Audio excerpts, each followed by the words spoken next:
Hello, welcome back to another video by Garage Door Guidance. In today's video, I wanted to show you guys how you would go about replacing your top section. This is assuming, of course, you have a matching top section to replace, but this would be the process that you would do. And this would be the same for a 2-car garage. It might be easier with 2 people on a 2-car garage for when you unscrew the ends. It'll be a lot easier to take that top panel off, but you can see how it's done here and use that same method to replace a 2-car garage top panel if you need to. So before you start unscrewing anything up here, if you do just unscrew it and remove that section, those remaining 3 panels are going to start to lift up because your spring tension is set for the 4 panels. So what you want to do is get some vice grips or any kind of clamps and clamp the top roller here. Same thing on the other end as well.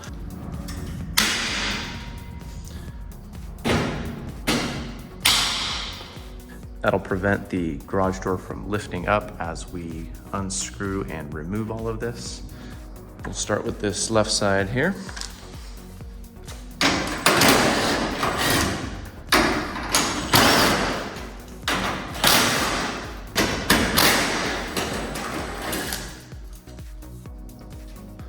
So we've got the left side unscrewed.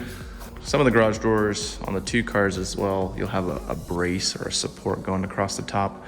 If you are replacing that top section, there's a chance you're doing that because it's damaged. So when you're changing the panel, you probably want to get a new support there. But if it is straight, then you can just unscrew that and reuse it on your new panel.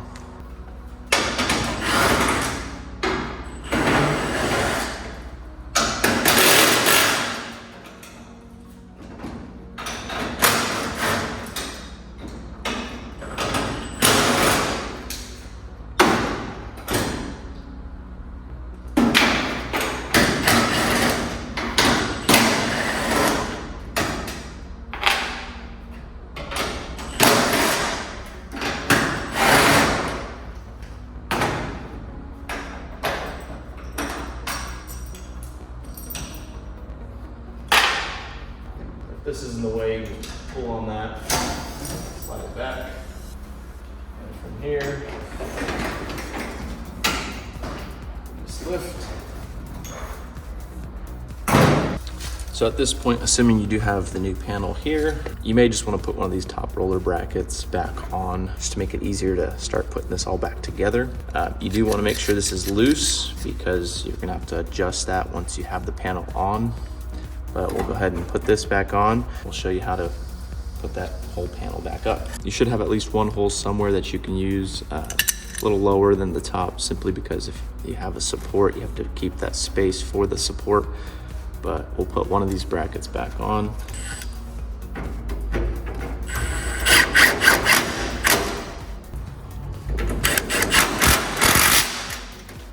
Like I said, I'm gonna keep this loose. I'm only gonna put one on just for this left side. That way when I put this back up, I can just focus on the right side, making sure that's nice and stable, which we're gonna do now. You may wanna drop those hinges just so it's not in the way. So what you're gonna do is you're gonna lift your panel up and you're gonna slide that into there and place your panel. Just like that. So now you can focus on getting the right side bracket on. Here's another view of doing that whole process. Lift your new panel.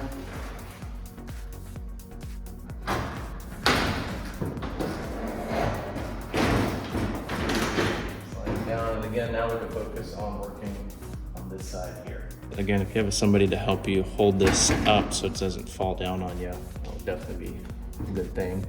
But I'm just gonna put our roller in and lift this bracket. Like I said, I already have the holes in there because it's the same panel. Just make sure your holes are matching up on both sides. So you may need some self-tapping screws. I'll link what I'm using in the description below. So at this point, the panel's already on. I can take my vice grip off just to help with the view here. But this is also where you want to make sure that these stiles align on the ends. So So mine needed to be shifted a little bit. And go ahead and reattach all the hinges.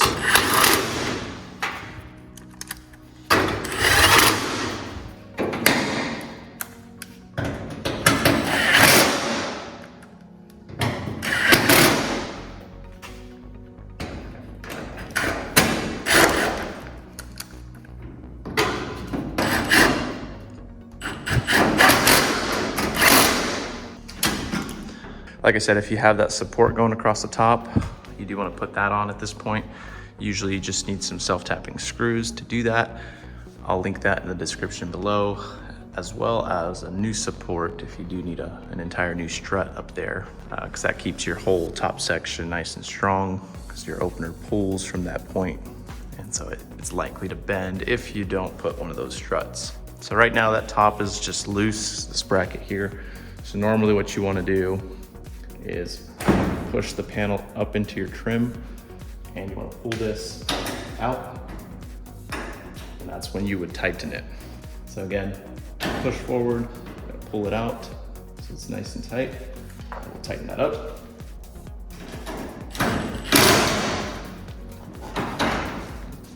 Gives us a good seal. We'll do the same on the other side. Push that forward, pull your bracket out as much as it can go to get your seal.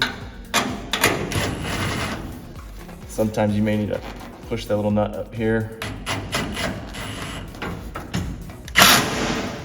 Tighten that up. Last thing we need to do is attach the garage door opener arm.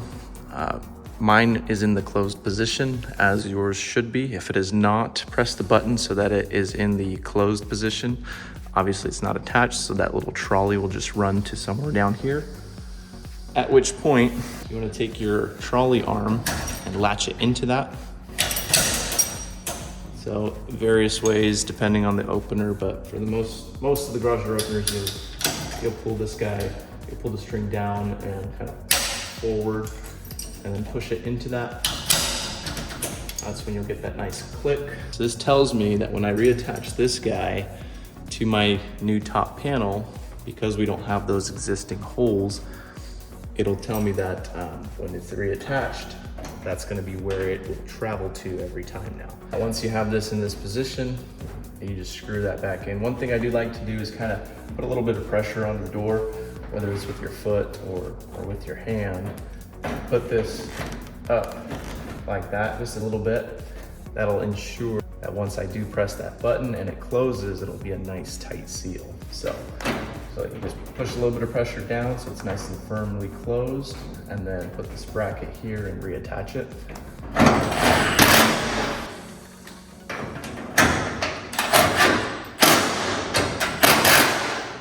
Once again, I'll link the self-tappers and that support in the description below if you guys need some of those. But just wanted to show you guys how I go about changing a top section. Thanks for watching, and hit that subscribe button if this did help you.